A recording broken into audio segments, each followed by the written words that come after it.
So, listeners, this is Andrew speaking. Thanks for clarifying that. Mike, this is Don Carnage speaking to you with my voice. Okay. Sorry. Serious. Jesus. This is Andrew Johnston, RDH, speaking to you right now. So glad you clarified that. Yes. It is not Michelle Strange. It is RDH. not. Well, now it is also Michelle Strange talking. But here's the thing. You guys have heard us talk about Smiles at Sea in the past. We might have gone on one of those cruises. And it was amazing. Mm-hmm. We had a great time. We had a great time. There was a lot of fun to be had. A lot of CE to be had. CE to be had. A lot of networking and friendships to be formed. Yes. There's another one coming up. There is. In April. And it's Nurses Meet Hygienists. It is going to be amazing. So Yes. when we talk about the oral systemic link, like this is going to be where you and get trying a good to be a introduction. collaboration within the medical profession, boom. It's on a boat. Yeah. It's on a boat. So you get CE, you get fun, you get a little bit of vacation. Get a little sun. Hopefully you get your doctors to pay for it as well.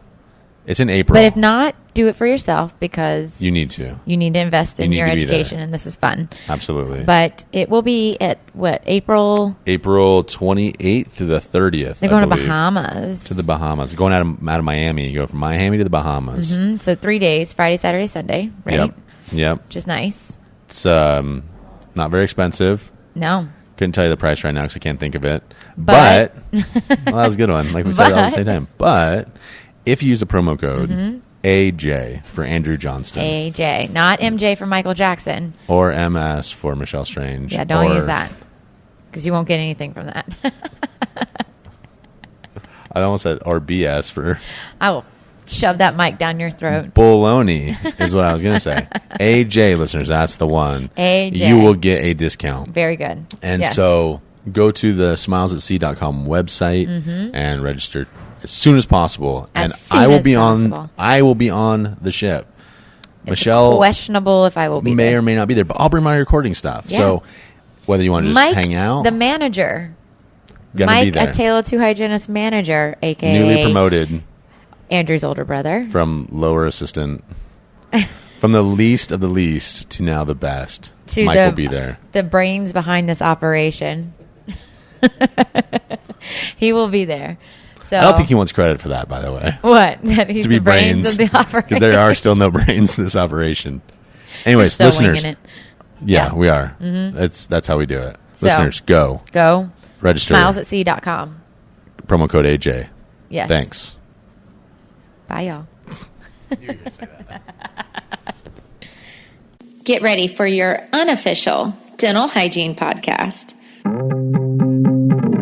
These are the tales of two hygienists, one East Coast RDH and one West Coast hygienist. Listen as they tackle the profession of dental hygiene with humor and enthusiasm. Now, please join Michelle Strange and Andrew Johnston as they tell you a tale of two hygienists. Oh, good. This is our intro. Oh, well, here we are. That's why I said back to the beginning. Oh, this is our anniversary. I really wasn't. This is the same couch we were on, wasn't it? No, we were on chairs. Was it couch or chairs? It's the same location. Remember. I just don't remember if I it don't was. remember. Do you remember last year, though? I feel like either they're coming out of this door or there was something over there but that they was were going doing on. work, and you could hear it outside Were on they the building. Oh, that's what Remember? it was. But yeah, they were coming in and out of this too. But yeah, this is our little record-iversary in person. This is the first time. This is a year ago that we actually saw each other in person. I don't think you're going to be loud enough on all this. I'm not going to be loud enough? I know. How is that even a thing? That's right. I can put it up against. I can get loud. Well, now you're making it blink, so don't be that loud. All right. Yeah. So, how is your? You look very nice today. Do I? Do you? My skirt's from Africa. Yeah, that's what I was thinking. That looks very like it was made in Africa with like the red birds and stripes on it. Just stop for. You started talking about fashion, and I'm just like, I'm out of my depth, and I don't know. So uncomfortable. The lines are going this way instead of this way, and that's just nice. I mean, oh my god, good for that. So what y'all do last night? We went to Paisano's Pizza, and what is it because you don't like that pizza, or you don't like pizza in general? No, isn't that kind of a chain? A local chain. I have Paisano's in Charleston. Maybe. But Mike read the little thing, right, Mike? You read where they came from. with Lou Malnati being like came off of him, and all right. So yeah, you got some pizza. But it started here. But it's a good place, and it's the start of like the pizza tour, like the ChicagoPizzaTours.com. By the way, next time I'm in Chicago, give me some free stuff. Yeah, it's really good. Like Alice and I went on it a couple years ago. I was going to take Mike, and then I dropped the ball because they're all full for like the tours. Because I didn't know they weren't going to do it Monday through Friday or whatever. They only do it Saturday and Sunday or something like that. And it just didn't work out. So we did that. And it was cold. It was chilly yesterday. And we did an interview last night that's actually going to go out before this intro goes out. Because it was so good. Before this intro. Yeah. By the way, I'm going to change things on you. I already did the intro for the one that's going out for this week. This is going to be for next week. This is still it's still when you have a partnership, but you don't know anything that's happening within it. Hold on. It's always a good time. Hold on. This is still going to be for Grant Ritchie and Dr. Luchtefeld. Okay. Sorry. Why did I call one doctor and not the other one? Dr. Grant Ritchie and Dr. Jason Luchtefeld. I don't know. I feel like that was really rude, though. That was super rude. But I don't think they'll care. I don't think so either. But this will still be for them. But, very cool. Yeah. Oh. So we did some stuff and some things. And how's your dinner? It was great. I actually went to a penthouse that overlooked all of Chicago with amazing food and amazing people, incling Miss Edie Gibson. Yep, I was with her all night. Can I give Edie a shout out? Thank you for friend requesting me, Edie Gibson. It seriously made my day. And you know what? Here's the other thing that really was kind of cool about this. And no one else is going to appreciate this the way I do. But so you do the like the friend request, right? Yeah. Is that guy just staring at you weird? Well, I mean, we have mics in our faces, and this is what happened last time. I know. I didn't even notice it this time. We've gotten better. We're much more comfortable with having a mic in our face in public. Yeah. So you get this friend request, right? And then my iPad wasn't linked up to Wi-Fi, and so then when it links up again, when it connects, then it shows you like some more like stuff that you missed. And so it looked like she friend requested me twice, but really it wasn't because I already accepted the first one, and then the other one came up, and I just and then I got reminded that it happened, and so it was like it wasn't just like a one-off. So. Yep, she did. I didn't talk to her though because I was too nervous to say hello. You're crazy. She's so nice. I know, but she's got a good heart. She's Edie Gibson. She really does. So she's fun. We had a good time last night, and I mean, the view was not terrible.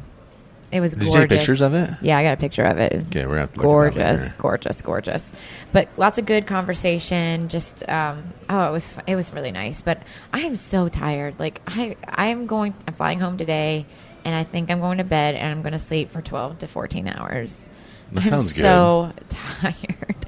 And last night I thought you didn't get in late last night, did you? Probably 11. And that's late for you. But I was not feeling good yesterday, remember? Yeah, that's true. I ate something yesterday, and it was not great, and I just did not feel good. But I'm also waking up at the crack of dawn to come do these meetings. Sure. And so I'm getting very little sleep, and it's not good quality by anyway. So. And you never commented on it, but I sent you a text in the middle of our interview with Bilal, and I said, you rally like a champ. Because I got real talkative. Oh my gosh. Like you were like, when I called you, you're like, hello, I'm dying, blah, blah, blah. And then like all of a sudden, like, hey, Dr. B, blah, blah, blah, blah, blah. And I'm like, I had to be on, man. Can I talk sometime in this first 10 minutes of this episode about us? A tele-two hygienist, two not singular, not so us, we one also hygienist. did a podcast with Dr. B, the passionate dentist. He was our interview. You've already heard his part 1, part 2, and then he had us on his. Did I release the second part yet?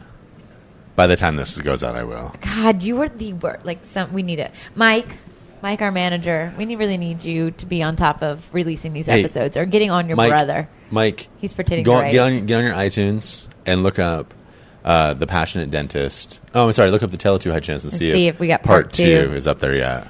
Again, people, this is why we need interns or anyone that is willing to help us. Yeah. it's ridiculous. But no, I don't think you did because you wanted me to fix it, and I didn't fix it because you told me not to fix it, but you thought you told me to fix it, and there we are. Well, I mean, I don't think. Oh, I didn't follow you just then. I said Mike and I were listening to it on the plane, and I told you should fix it. And then what happened? Then I said, "Don't worry about it. Don't worry about it because it'll be fine as long as no one listens to it with their earbuds in. It'll be fine. Just listen to it in the car, everybody, and you'll be all right." I don't know what I did. Be like, Apparently, I the, edited it in some kind the of left weird, speaker door yeah, and then the right so speaker weird. door. I have no idea what happened because I don't even know how to do that, so I don't know how I managed. But you know what I really liked about this meeting? Mike being here? Actually, yes. Mike, the manager. Mike the manager, intern. He got a promotion. Assistant. It's great. And also that we got to meet all of the people that Facebook message us, talk to us. Like you see some of them, like Lisa and Ashley, like more and than I do. So it was really nice to be there. Which is still not them. that much, but not as much as I would like to. Yeah, but that was like my first time actually like meeting some of them in person. They are so, and you think that they were, sometimes when people message you, they want something or whatever. Yeah, and that's not this no, at all. Like they're just like, hey, let's no. be friends. Like we see things eye to eye, or we really disagree with you in some cases, and. But let's talk about it. And Carla, we met Carla.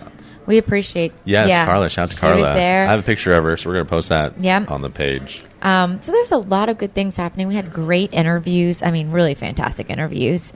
We met like Kara RDH. Like things. That was I've met Kara before. Good. She's from where I'm from now. So we met Ben. Now going kind of back, we don't want to step all over our episode, but Ben is the real fan of the show. Yeah. He's the one that actually listens to the show on the regular. So shout out to Ben, and it's gonna.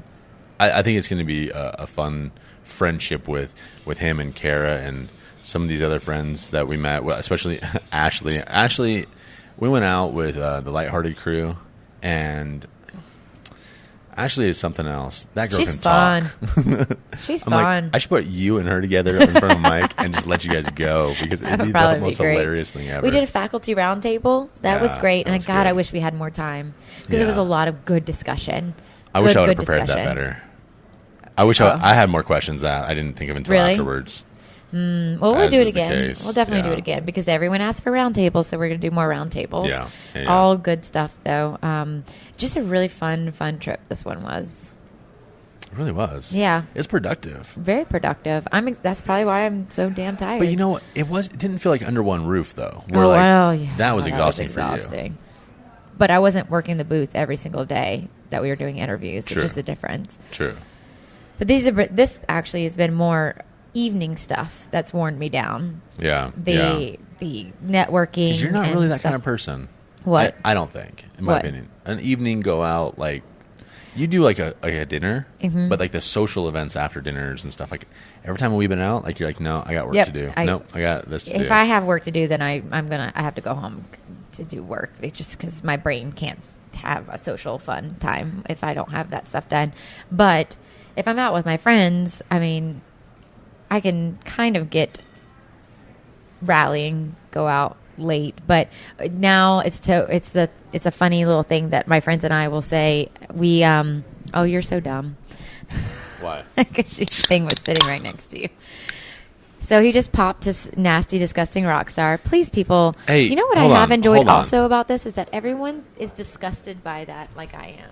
Everyone hates that you do that. Here's the thing. Here's the funny part, though. When we asked, who was it? Was it Julie? We asked somebody. Yeah. About like the actual can of had. She's like, I don't see anything bad in there. She didn't say there's anything good in there either. But she wasn't like, oh, that is terrible for you. And so this is what I'm going to put back on you, Michelle. I like research, blah, blah, blah. Show me the research. Okay. Real research, like we learned in the interview with Julie. I'm going to go look at the medical journals for you and just show the Rockstar and show it. Red Bull. Yeah. Oh, you know what? That will be next story time with Michelle. That'll be a good one. I'm going to find it. And then I can ignore research and evidence rather than just your yammering on about it. Exactly. Oh, I'll find it. Don't you worry. Yeah. That's true. Mike made a good point that research won't. You are the typical patient that doesn't listen. You get to choose what you want to listen to. All disease comes from bad behavior. Yeah. I shouldn't say all. But I'll tell you what. Like, most my disease, life is epic right now. Why? Because I drink Rockstar. Thank you, Rockstar. That makes you epic? It makes my life. Yeah. I have so much energy and passion. And then if I don't have it, then I'm just regular, boring old Andrew. How did you grow up with this, Mike? You didn't grow up with this? He got bad just like 5 years ago, and now he's a mess. It's probably been 3 years, I think, since I've been drinking Rockstar energy drinks. Ugh, So I can't even smell it. Like I could smell it right now, and it makes me kind of gross. Gross. It's lemonade. It is not lemonade. Anyway, your face is not lemonade. Your face is lemons. What? It's not iced tea. They probably have more flavors, I would think. Mike's making jokes over there. Oh, are you being funny? About Mike? commercials and iced tea commercial. And he's like, no, it's lemonade. Why don't you guys get it? Whatever. Hey, iced tea. Never mind. I am not understanding this, but okay. So, what else? This episode is going to be, who do we say it was? Dr. Jason Luchtefeld, and Dr. Grant Ritchey. Yes, who are the Prism Podcast. Well, they used to be. Yeah. I mean, Dr. Grant. I'm just calling him Grant. Yeah. Sorry, Doctor. Just know I still respect you. But he is he's still doing it. Yeah. And he has a new co-host. Clay. Yeah. But the interesting thing is, like, I was listening to him a long time ago with Dr. Luchtefeld on there, with Jason on there, and they had a lot of really good interviews about like dentists and dentistry things, but it's not just dentists and dentistry things. It's kind of a skeptic podcast, but it's really kind of a science podcast too. So if you're a little bit of a science nerd as well, do I agree with all things that are ever said? I no, but because you choose your research too, right? But I also, I'm gonna punch you in the face. But I also think it's a really good conversation. It kind of opens my eyes to different perspectives of things, right? And maybe it changes some of them, or maybe it just makes me understand where they're coming from. Yeah. But, well, and I think that's what it is. It's you're not always going to agree with people, but at least you can understand. Yeah. And it's good though. It's a good podcast. Yeah, it is a great. Yeah, I really like it. Highly suggest checking out Prism Podcast. And since I had listened to them in my ears before, I got all nervous when we were like interviewing and hanging out. Oh my gosh, it's so nerve-wracking being around those type of people for me, because it's just like I really like what they're doing, and I wanted them to be on our podcast, but I know that I mean, let's be honest, it's us. Yeah. So it's like a big get for us. So. Oh, do you know we also got in trouble by many people for saying that we're nobodies, and no one really cares about our podcast. Well, you guys don't know. We are nobodies, so We got in trouble. We were like, you guys got to sell yourselves. You're better. Hey, I'll tell you what. We will never sell ourselves in that way, because that's just not who we are. We're doing this for fun. I'd rather be self-deprecating. And it's kind of it's funnier that way too. I think so too. All right, so listeners, enjoy this pretty awesome, amazing episode, and again, forgive my little ramblings and stuttering and in there big gaps. I'll try and edit most of those out if I can. Please. But all right, do a better job. Okay. Hey, Michelle. Yeah. It's time for the interview. Oh, but I had something else to say. We need to let the experts talk now. Fine. Listeners, welcome to the interview portion of A Tale of Two Hygienists. Hi, everyone. Hi. So we're on location. Yep. Michelle. You might hear some country music in the background. You're going to hear we're at the Voices of Dentistry Summit. You might hear my twang. Right next to a Cracker Barrel. So you know. And you know how many, so I went over, I know the listeners can't see where I'm pointing, but I went over there, and there's a sign that says, World's Best Catfish. And that's on the sign of their little restaurant thing. And then up on the little reader board, it says, Best Catfish in the whole city. And I'm like, whole city? Hold on. Pick and choose which one you're going to brand. And then I go over here to what is this one called? Caney Fork or something like that? Carrie's Fork?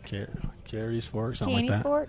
I don't know. And then on the side there, it says something about it being the best catfish ever. Oh. Like right there in the entrance. And I'm like, catfish is a thing? Apparently in Nashville, catfish is like a delicacy. All right. So, well, anyways, listeners, you should have been here. This has been a fantastic event so far. Did you say where we are? This is day one, Voices of Dentistry, Nashville. CE Summit, the one that we told you all to come to, but no one showed up for. Yeah, thank you. No big Don't deal. shame our listeners already. I've already had some wine. Yeah. So, sorry, So, you know, the rest of this is going to be good. So, here's the thing. I mean, we could talk for quite a bit, but we have some amazing guests that I'm really anxious to interview a little bit, just because I've listened to their podcast quite a bit. Is this our first podcast? We've had Carrie. What Podcaster, the ones that we've interviewed that have had a podcast already. Carrie's had one. Yeah. That's like our first dental one. So we have Grant Ritchey and we have Jason Luchtefeld. here, and this is I'm going to have you guys. You guys were of the Prism Podcast. Now Grant's still of the Prism Podcast, so maybe you guys can tell a little bit of the story behind the Prism Podcast to our listeners. Well, first off, thanks for having us. It's been a great conference, just like you said, and it's fun because all of us in the podcasting game, we hear of each other's podcasts, maybe interact on social media. But this is the first time I've really had a chance to meet other podcasters in the dental field for the first time, and it's been fun. We'll get into the history of our podcast, but Jason and I started the Prism Podcast 3.5 years ago, and did it for 2.5 years, and then Jason left about a year ago to pursue other avenues. And so it's been fun to get the band back together and do some more Prism stuff. So, Jason, go ahead. Well, I'm going to back up for a second from your intro, and I want to know, whenever you saw the world's best sign, did you run in and say, "Congratulations, you finally found it"? I should have. I did not. It's from The Jerk. That would be great. Yeah. Good. It's a good reference. Okay. This is Jason, Sorry. everyone, by the way. So, the Prism. Yeah, so Grant and I, when we started it, we were committed to doing more science and skepticism and science communication and less dentistry. And so we had a couple dentists on because we were kind of close friends with them or knew of them quite well, or thought they might get us some listening audience. Howard Fran. And so cough. Yeah. Cough. And so we've had such a broad range of people that we've interviewed that are related to everything across the board: science, medicine, dentistry, communication, religion, climate change, GMOs, law. Gosh, it's been amazing, the broad range of things that we've gotten to learn about through the podcast. And not to pilfer from your guys' presentation earlier, but whatever that list that you guys showed up on the screen of what you're talking about, of all those guests that you've had, tell the stories that you told us during that interview or that panel over there about some of those people. Because Grant, you and I were talking about one in particular, the Jehovah's Witness one. That was a very interesting, kind of compelling story. It was, and at first, like Jason was saying, I think we were more dental centric just because of our backgrounds. That's that's our wheelhouse. That's where we felt more comfortable. And I think at first we wanted, because we started off, just a little bit of background, and I'll get to your question eventually, I promise. We were on an email dental forum for several years together, and in that forum, a lot of fantastic dentists, very sharp men and women, and they would post cases and advice, and it's just kind of a community, an online community, but just kind of old school email versus like a Facebook group or something like that. But one of the things we found is there was a lot of pseudoscience and what I would even call anti-science being touted on the email forum as legitimate care, and that's all well and good. But it's not well and good. Well, I'm trying to be that nice, was our Jason. point. Okay, that's okay. Could you give a for instance? Yes. And this is a stupid I'm sure example. there's extremes. I'll say a stupid example. Here's a common example. What do you guys do when you're trying to take an impression and you have someone who's really gagging? Well, put the salt on the tongue. We all went through our distraction, raise your foot, do this. Right. And someone said, I take a number 20 endo file and I put it on an acupuncture point on the chin. And it's and of course the acupuncture points have ST67s, and it's called like the sauce pot point in ancient Chinese meridian magic thinking. And so there's actually a picture of this person laying there with a number 20 endo file sticking out of their chin.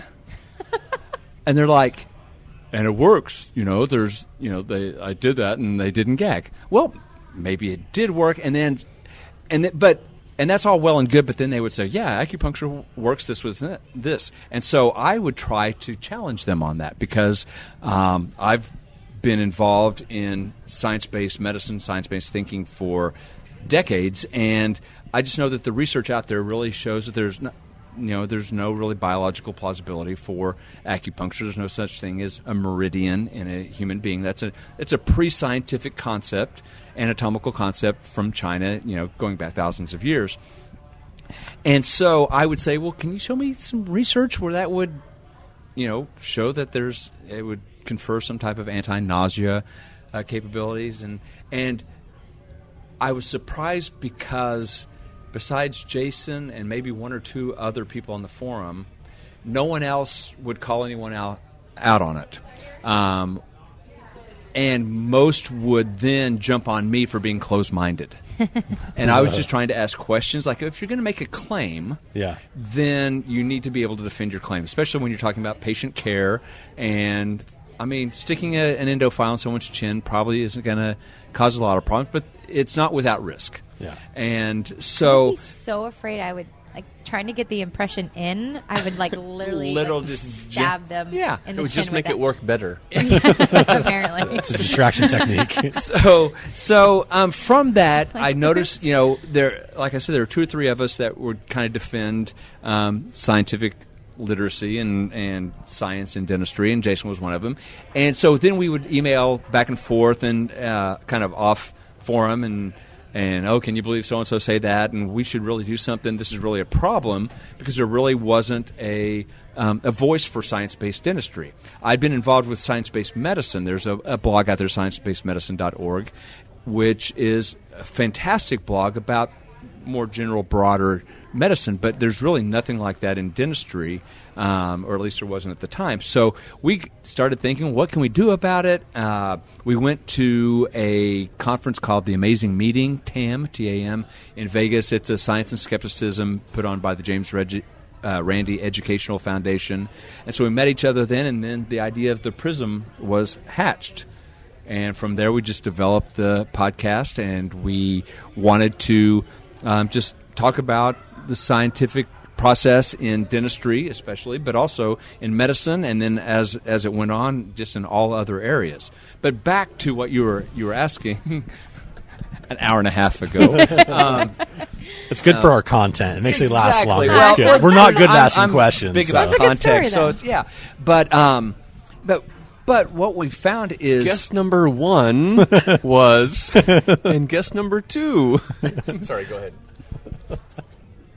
It was a Thursday. No, it was a Wednesday.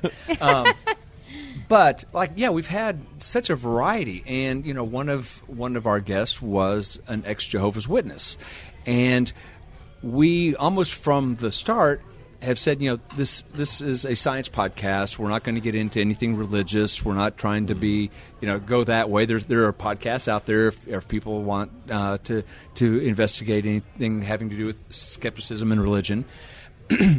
But this was such a compelling, interesting story because Jehovah's Witness, although a religious denomination, a so-called Christian denomination, is also very cultish in its organizational structure, and they also get into medicine. And it interacts prohibitions against certain medical treatments and stuff. So it became right. There's an overlap overlapping a lot with our wheelhouse. Exactly.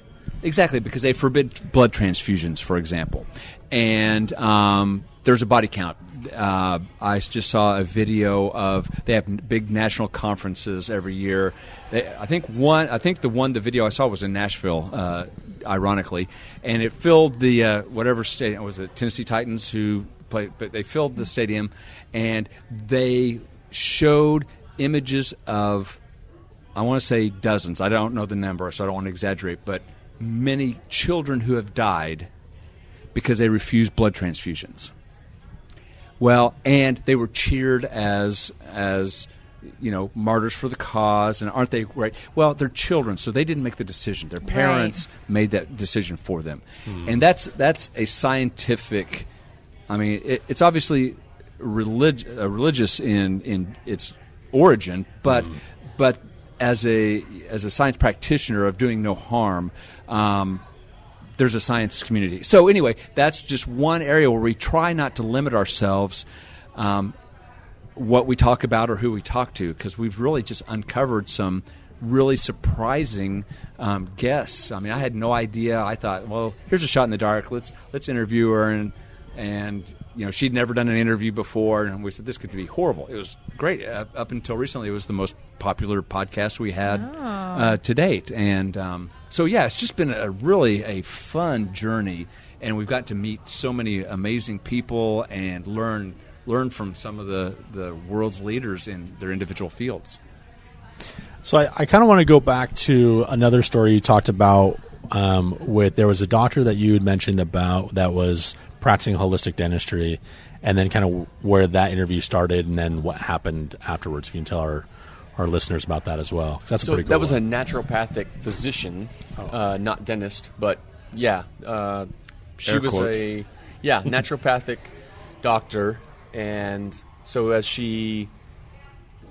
I'm going to butcher the story a bit, but essentially she was practicing and noticing that the recommendations were not really appropriate for what she was seeing in her medical colleagues. Colleagues meaning regular physicians and MDs and ODs. Mm-hmm.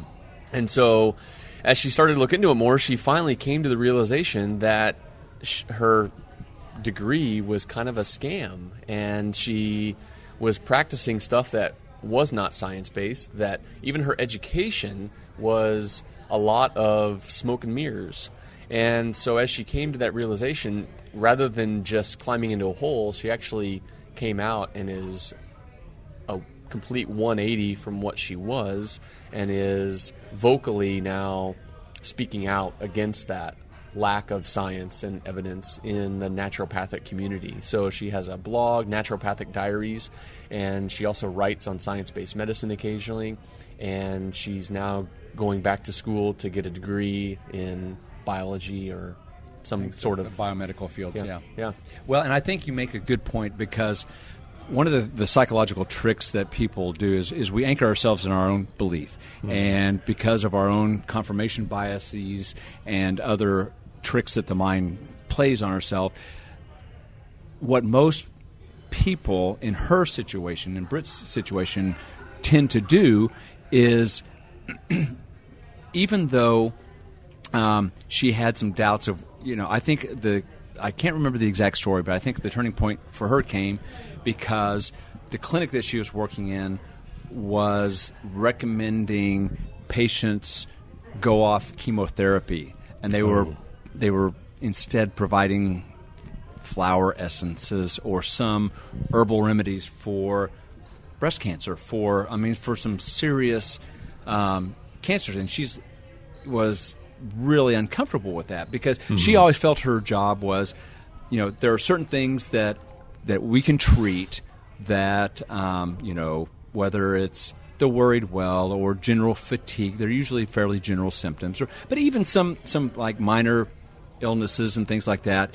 But she always felt that if something was really super serious, then legitimate health care was necessary. But she was really feeling uncomfortable with her clinic that she was an employee of was treating that. So she basically then started doing some research into what she was doing, and just basically the emperor had no clothes, and the veil was pulled from her eyes, and like Jason said, she did a 180, and instead of either just slinking away and disappearing, or very often they will anchor themselves more heavily into their belief. They will rationalize their own problem. That's what we all tend to do, because we don't want to. There's cognitive dissonance there. We don't want to admit psychologically that somehow we're a bad person or that we're doing something inappropriate. So your mind does some pretty significant gymnastics to rationalize and justify our own behavior. We all do that. So, because there can be extremes in every field, right? And so we kind of touched on this earlier, where before Andrew cut us off, before he was like, leave it for the podcast. But there's extremes in both, right? So even in medical, we can overprescribe or treat people for things that probably they just could lose weight, and Right. So like, where do you think, even in science and evidence-based research, that there is a healthy middle ground between the naturopathic side and the general everyday medicine or Western medicine? I don't, personally. No? And that sounds pretty dogmatic, and I think we have to probably slice what our definition is, because the old saying is, you know what they call alternative medicine that's been proven to work? Medicine. Yeah. And so the fact that many alternative, or I will say most / all alternative medicine has either been shown not to work or not shown to work, doesn't really have any bearing on the state of medicine. There are lots of problems in medicine. There are overprescriptions. There's an opioid epidemic. You can say what you want about, quote, big pharma. Pharmaceutical companies have engaged in some unethical, very behaviors. Questionable behavior. But the behavior of a corporation, the fact that amoxicillin will kill bacteria and is produced by Pfizer, and Pfizer may or may not have done some unethical thing, the amoxicillin doesn't care who makes it. Sure. It still kills bacteria. Sure. So it still works. Now, so I think there's a little bit of a straw man there, because you're absolutely right. Some physicians don't prescribe appropriately. Some some physicians overprescribe, and if you have a little bit of high cholesterol, they might just write a prescription for a statin. Mm-hmm. Most physicians, I think, would say you should exercise more. You should watch your diet. I think most of them do go through counseling and some of the things that maybe a naturopath would do, and then perhaps they would prescribe a statin too, and hopefully it's evidence-based, because it could do that. But just because there might be some abuses with regular medicine doesn't mean that an herbal remedy will work, because if it worked, if research showed that it worked, then modern medicine would be using it. So, and then I think our conversation earlier was defining the parameters. Yes. That would be.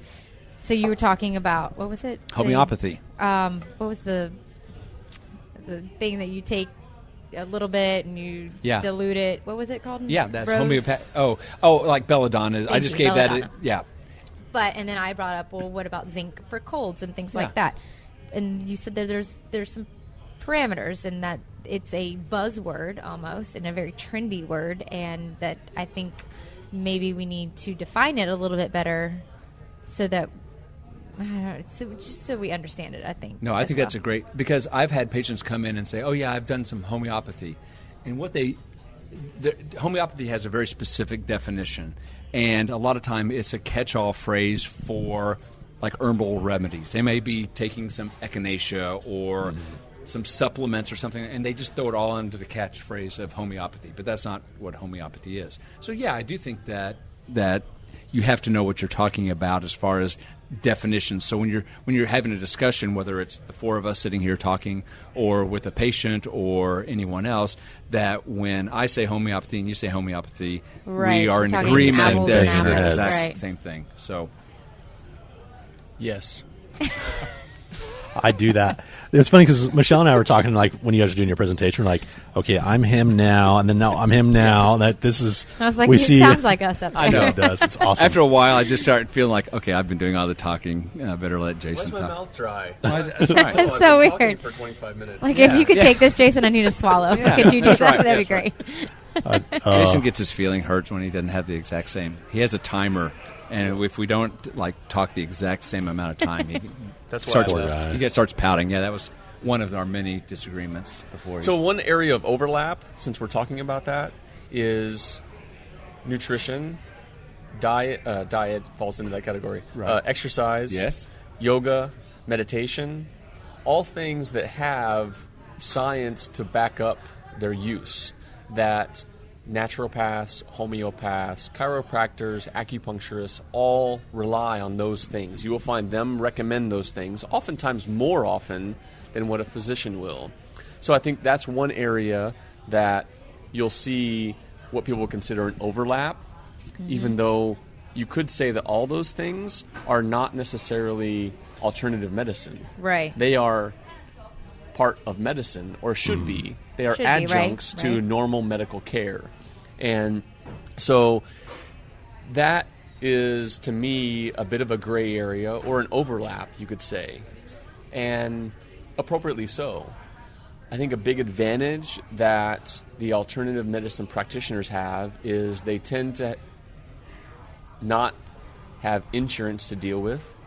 Yes. Yeah. So they can charge, Of course, yeah. and they will, and they can spend massive amounts more time with those patients. And that personal time and care, or perceived care, has tremendous healing Yes. value and potential. Totally agree.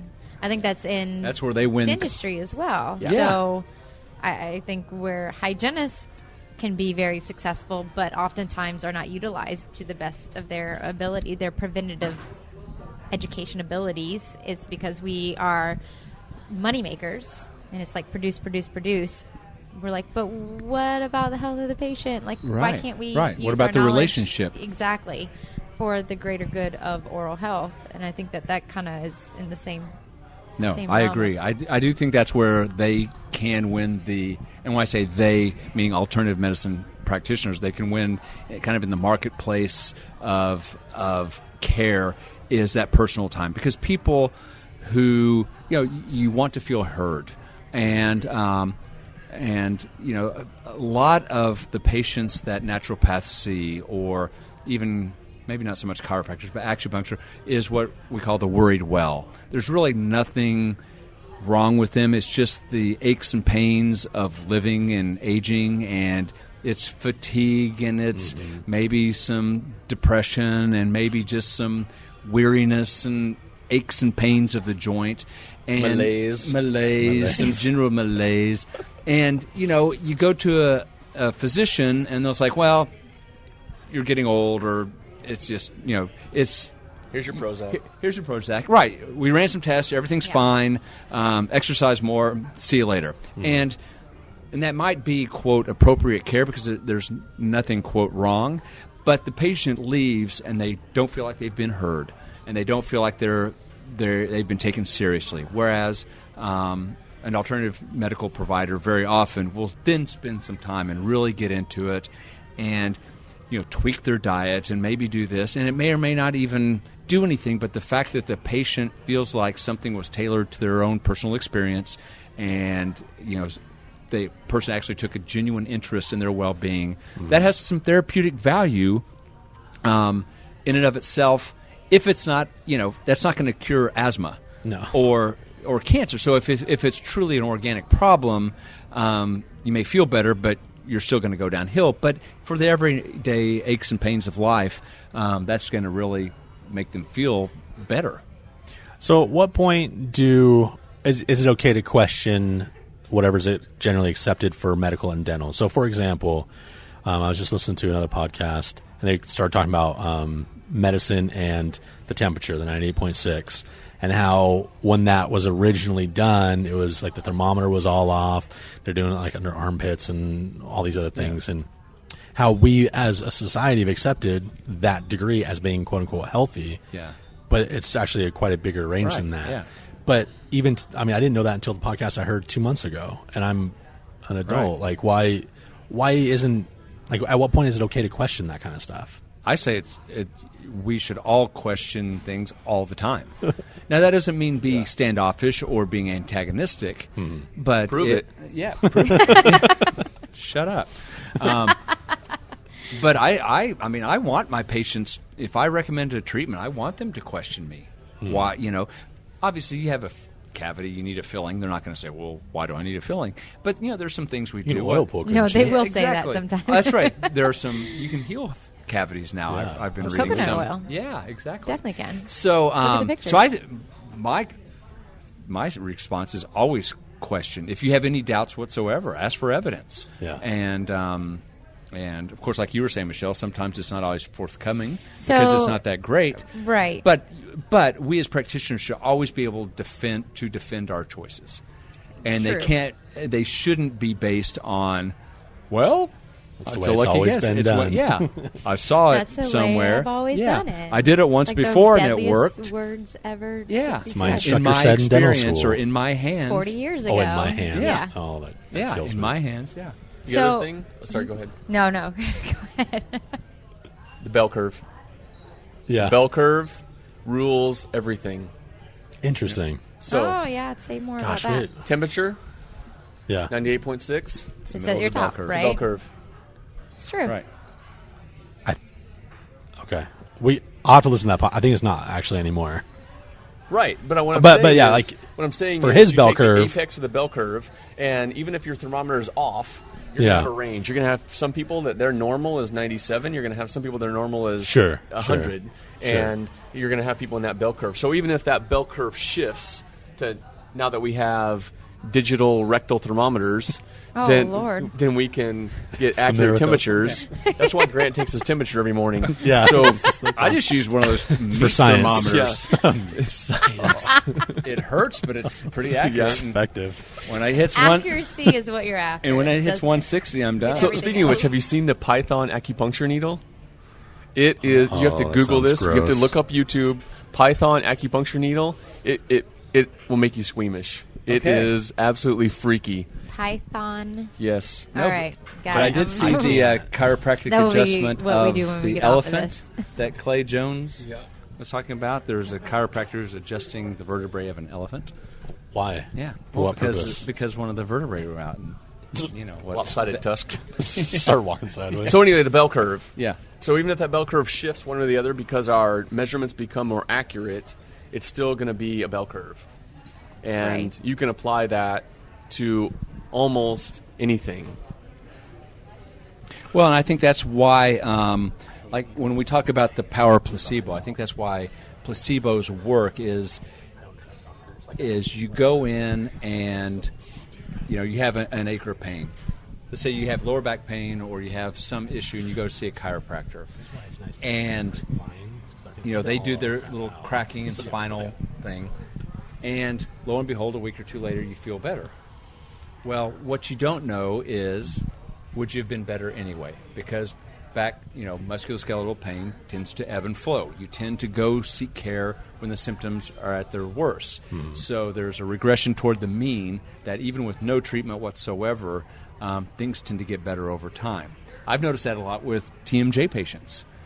I used to think I had just these magic hands, and if I adjusted things just right or made the perfect bite splint and got the bite down to, a billionth of an angstrom of thickness, then everything would be fine. But what I'd find very often is I would do all this, oh, yes, you need a bite splint, and take impressions, send off the lab, and lo and behold, they come back 10 days later or whatever, and, oh, yeah, it's feeling a lot better. And so you start wondering, by the time... And not all cases, because there are some obvious legitimate temporomandibular dysfunction issues. But if it's just a basic musculoskeletal and they don't have maybe a long-standing history, I mean, almost always now I'll just say, well, see what happens. Take some, some anti-inflammatory, softer diets, whatever. And I will say, and this is anecdote, so I totally disclose that, but 90% of them, 2 weeks later, it's gone. And if I would have made a splint... I would have put it in, and it would have been gone, and I would have attributed it to the splint. Sure. And sometimes it helps, and sometimes it doesn't. So you have to understand like a natural course of a disease, and realize when things sometimes will just get better by doing nothing. And I think that's where a lot of naturopaths, whatever, you kind of feel kind of icky, yucky, and you go to a naturopath and they prescribe some flower essences and some cannabis oil or whatever they do, and lo and behold, a week or two later, you feel better. Well, that perpetuates. You very likely could have felt better anyway. So you are not a fan of chiropractor? I am not. No. I am the only Challenge it, Michelle. Do Challenge it. me. Well, but I also think that there's, again, a nice little medium. There's a spectrum of you cure asthma, and Right. then there's the spectrum of musculoskeletal pain of the lower you back. obviously have something out. Let me pop it back, and you feel better. But see, but what do you mean by something's out? Let me pop it back in. And Well- why haven't they ever found that anatomically?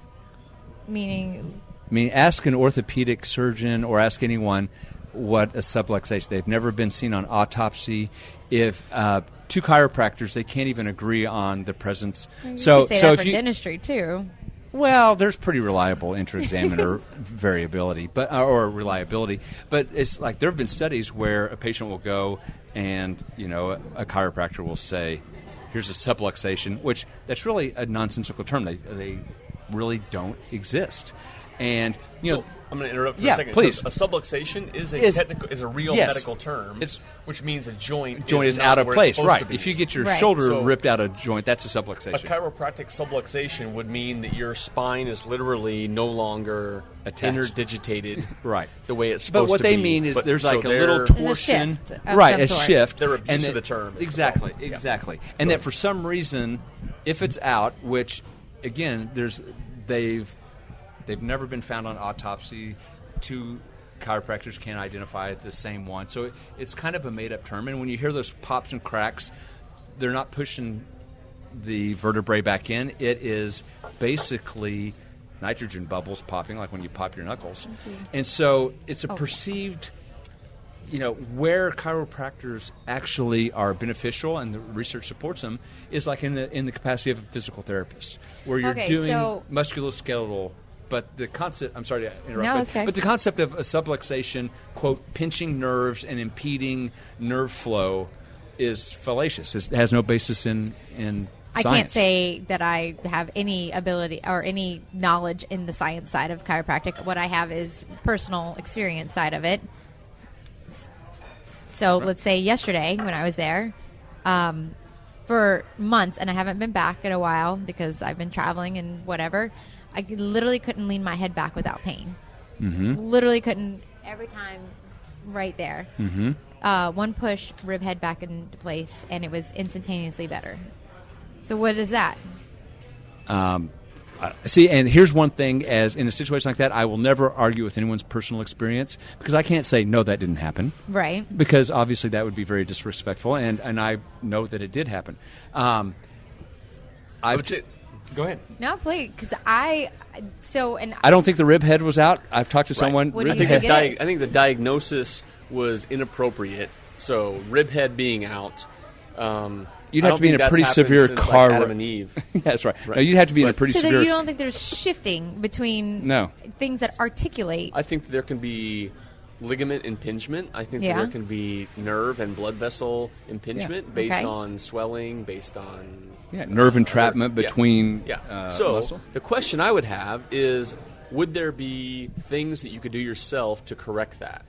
And Oh, probably if I could get back there. Yeah, exactly. well, not necessarily that you have or to like knew take your where- neck and do like a pseudo. Did they Harry do Carey it? there. Did he or she do a high velocity neck? No. Because that's of course dangerous. And No, and so I come from a family member that has been in chiropractic. I've been adjusted my whole life, and I think that there are also levels of chiropractic care. Mm-hmm. There's the I'm going to pop your neck and send you out the door and say that I cured your asthma. I think Right. there is that, and then I think there is the physical therapy type of care that. Because physical therapists manipulate Right. too. So where is that difference between chiropractic and physical therapy? Right. I think their claim that the beneficial therapeutic result becomes because they have pushed bones around, I think is fallacious because that does not. I think their evidence has shown that that some manipulative therapies from a muscular standpoint are beneficial. I don't think that's really an argument. Massage therapists and So. But I don't think, except in extreme examples. Well, I think that's sadly what you get in chiropractic is the pop and walk out the door, and it's not the therapy that goes Right. along with it, because I think that shows a true clinician that is in it to make you move and function and things work and articulate the way that they're supposed to. Right. I think that's the same in, like, if we're going to take it back to dentistry and just say that, it's no different than me calling it a prophy and they have 4 millimeter bleeding pockets everywhere, Right. but it's a prophy. So I think that there's levels within a field, and I think we as consumers of whatever we're going to experience with that clinician, we have to be smart enough to understand that. And I think that that's where it gets unfortunately hazy, confusing. There's a very big gray area of extreme. I shouldn't say gray area. There's a small gray area and then really big extremes. Right. Because I've been to those people that have just popped you and left, and like, well, I don't feel better, and I'm going to have to be here in a week because nothing was. You didn't show me any exercises to help strengthen that muscle. You didn't. Graston and ART. I don't know if you're familiar with that kind of technique, but Yep. Andrew, stop clocking me. I'm just saying, we're at 35 minutes already. Just when I get into shit, he then tells me. But now you've messed up my flow, and I don't know where I was going now. We are totally digressing completely. So here's the thing. Okay. And because we're kind of running up this clock, what I think that we should do, because this has actually been really fun. Yeah. But I kind of want to challenge you guys more. Do. But because of the way the podcast conference is happening, I wasn't prepared for this podcast at all. But I want to have questions ahead to get some research and look at and say, these are the things that we're looking at on our end as hygienists. can I say one that I think y'all already had researched was flossing? Yes. Because you brought that up in your presentation. So what is your stance on this? It depends.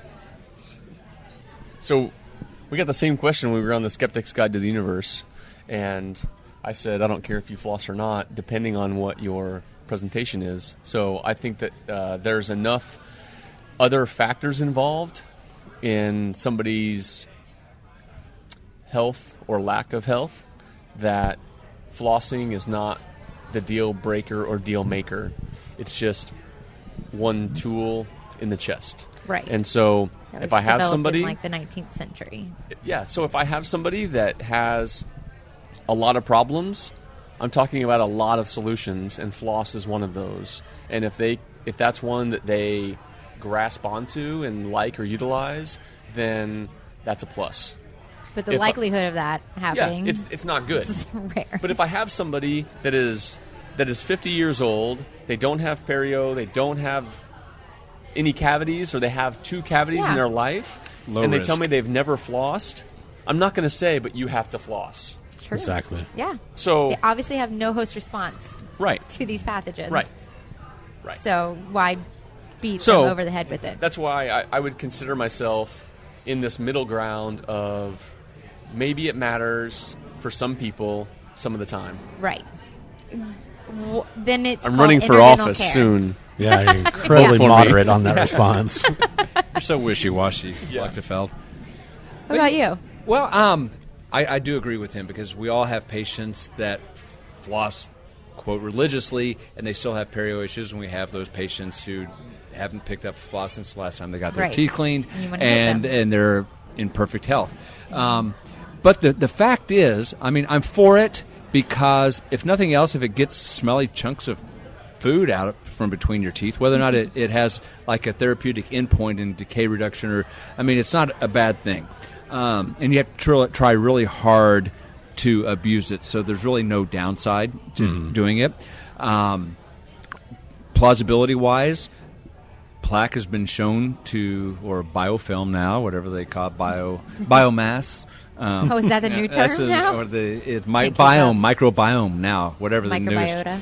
Yeah, but obviously it is unequivocal that it causes tooth decay, it causes periodontal disease, and floss can remove that. So there's a very distinct causative link between plaque on teeth, remove plaque, good things will happen. So it's not like we're just making this stuff up. The sad fact is the research just doesn't support it, and I think that has more to do with the quality and the availability of the research than the actual question of whether flossing works. The meta-analyses that have been done are very iffy, and they really don't show a big link between flossing and decay reduction and reduction of periodontal disease. But it also shows that it's not done very well because in some of those studies that made up the meta-analysis, when the the experimental subjects, were flossed professionally by dentists or hygienists every day over a period of time, there was a reduction. So when done correctly, then there are some benefits. Sure. So I think what all that research just shows is people don't do it correctly. Right. Yeah. Or do it at all. So I think it's cumbersome. Right. And so it's one of those things. It's the difference between efficacy and effectiveness.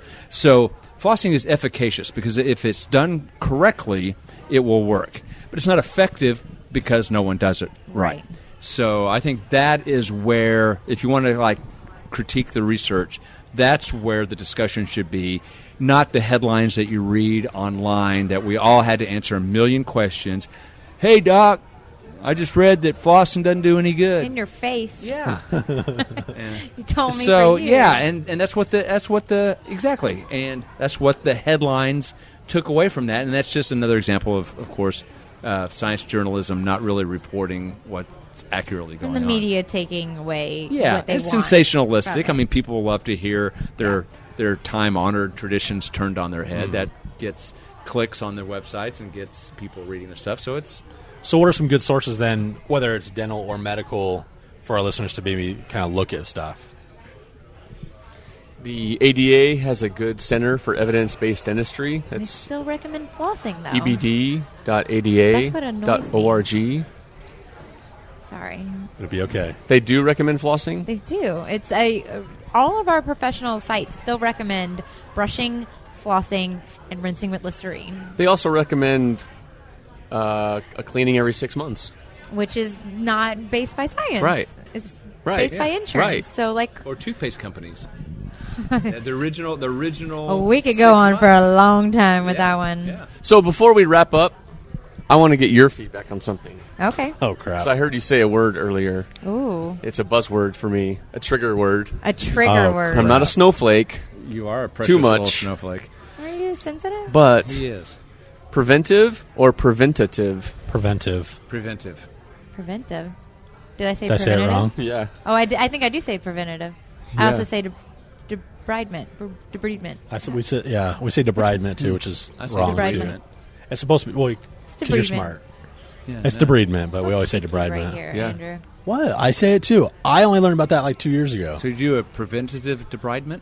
Preventative debridement. That's just a lot of syllables. I Does it really think just turn you this on? might Like, be oh, a what is southern that? thing, Oh, actually, man. honestly. I say southern. preventative. Well, someone typed it. It was just last week, actually, and I was getting ready to fire off an email back because it was going to be in print. And so I decided, I should probably double check this because I don't what want is to it? get all cocky and then be wrong. Yeah. So I looked it up, and both are now Both are accepted. acceptable, yeah. Preventive and preventative. You gotta Yeah, love and Urban so Dictionary. I didn't. The way that works. I didn't respond. Yeah, there's a lot of man. words that are not real But words. the though. original is preventive, Preventive, yeah, which makes sense. yeah. I honestly think it's just a slang, like southern thing. I think it is. Use a word enough, it gets added. It does. Well, thanks, guys. We're going to wrap this up. We'll have you on again if that's okay with you. Oh, we'd love to. Yeah, We'll be more Absolutely. prepared next time. It'll be Yeah. good. Yeah. Bring it on. All right. Thanks, listeners. And I Have a won't good be week. censored by Andrew.